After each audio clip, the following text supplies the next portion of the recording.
Hey guys, আসসালামু আলাইকুম। আমি শেখ শাকিল বলতেছি। আমার মেয়ে পিঠা বানানোর প্রস্তুতি নিয়ে নিচ্ছে। দেখেন, সবাই পিঠা খাওয়ানোর জন্য বসে আছে।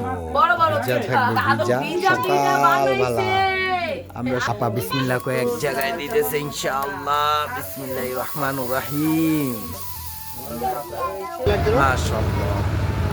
গাছের থেকে পায়রা শরবত সহ্য আর হইতেছে না, এর জন্য খেয়ে নিচ্ছি।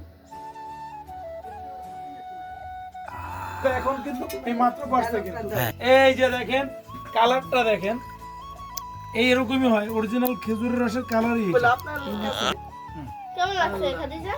আম্মু মজা অনেক স্বাদ। প্রিয় জিনিস খেজুরের রস সেই স্বাদ।